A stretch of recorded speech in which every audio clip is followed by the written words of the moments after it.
Assalamualaikum warahmatullahi wabarakatuh. Salam Om Swastiastu, Namo Buddhaya, salam kebajikan bagi kita semua. Oke teman-teman, kembali lagi bersama saya Muhammad Ainul Yakin, yang mana pada kesempatan kali ini saya akan mereview materi ketiga mata kuliah hukum perusahaan.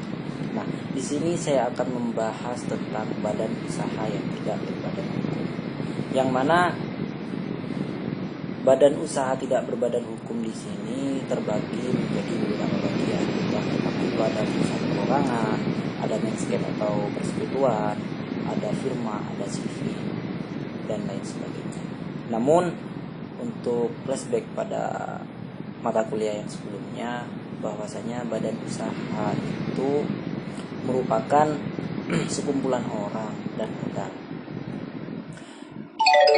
modal yang mempunyai aktivitas dalam bidang perusahaan atau bisnis, yang mana manifestasinya itu menghasilkan atau mendapatkan sebuah keuntungan.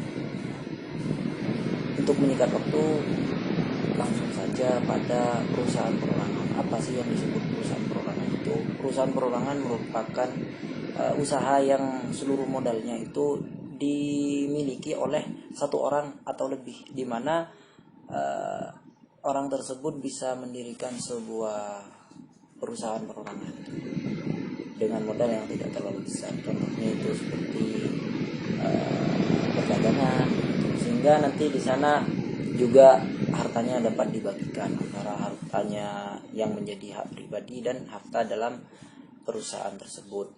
Itu diatur dalam Undang-Undang Nomor 3 tahun 1982 tentang wajib daftar perusahaan. Nah, yang kedua, landscape atau persekutuan. Landscape atau persekutuan di sini di dalam pasal 1618 sampai pasal 1652 bab 8 bagian 1 buku 3 Kitab Undang-Undang Hukum Perdata. Landscape atau persekutuan itu merupakan suatu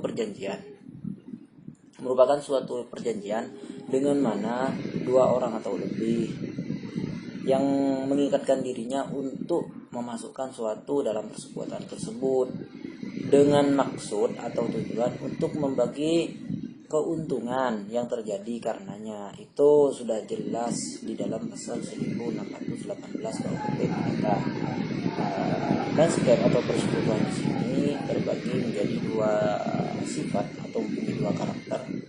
Yang pertama itu landscape bersifat dua muka, ialah landscape untuk kegiatan yang bersifat komersial dan bisa untuk kegiatan yang non komersial. Akan tetapi dalam praktek kebanyakan yang sering dipakai ialah landscape dalam kegiatan non komersial begitu, seperti persekutuan di antara para lawyer. Yang ketiga itu firma. Nah, apa sih yang dimaksud atau yang disebut firma? Dasar hukum firma di sini diatur dalam pasal 15 sampai 35 bab 3 bagian 1 buku Kitab Undang-Undang Hukum Dagang. Segala yang menjadi dasar hukum dan perjanjian antara kedua belah pihak. Firma di sini merupakan suatu perseorangan yang didirikan untuk melakukan suatu usaha di bawah suatu nama bersama begitu. Itu dijelaskan dalam pasal 16 Kitab Undang-Undang Hukum Dagang. Adapun tata cara pendirian firma itu diatur dalam pasal 22, 23, 28 dan 29 Undang-Undang Hukum Dagang. Nah, dan teman-teman bisa membuka undang-undang tersebut dan membacanya secara komprehensif dan secara detail begitu.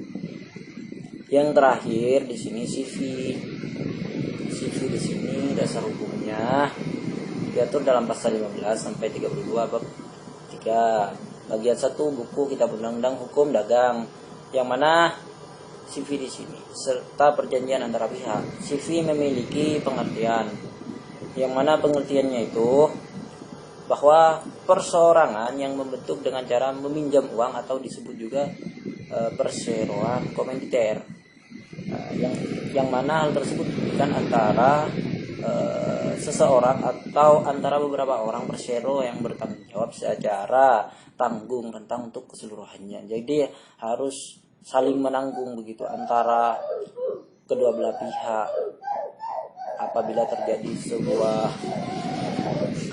kerugian ataupun mendapatkan sebuah keuntungan itu juga dibagi dua sesuai dengan perjanjiannya, dan perjanjian tersebut juga bisa memakai asas konsensual antara kedua pihak, yang mana itu dapat mengatur hak dan kewajibannya. Dan suatu orang yang lebih yang memiliki pinjaman uang itu yang dinamakan firma, ya mungkin hanya itu yang dapat saya ulas, yang dapat saya review pada pertemuan kali ini. Kurang dan lebihnya saya mohon maaf. Sampai jumpa lagi bersama saya ya, Mas Yakin. Wallahul muwaffiq ila aqwamit thoriq. Wassalamualaikum warahmatullahi wabarakatuh.